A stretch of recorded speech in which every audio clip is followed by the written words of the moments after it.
Tired of payment gateways holding your Pakistani business back from global success? While Stripe isn't officially available in Pakistan, this video reveals how you can potentially access its powerful payment processing features. First, let's address the eligibility requirements and account setup. You'll need a registered business, a valid government ID, and a bank account in a country where Stripe is supported. This is crucial. Consider registering your business in the Stripe-supported country. The US, UK, and UAE are popular choices. This provides a legal foundation for your Stripe account.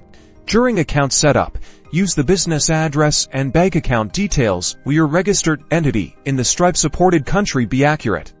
Inconsistencies can lead to account suspension.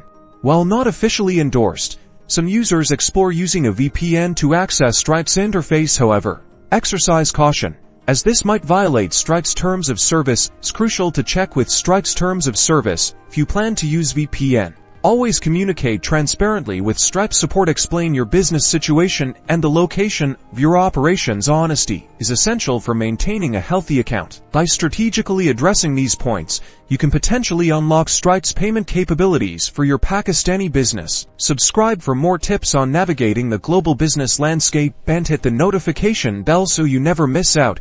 Good luck.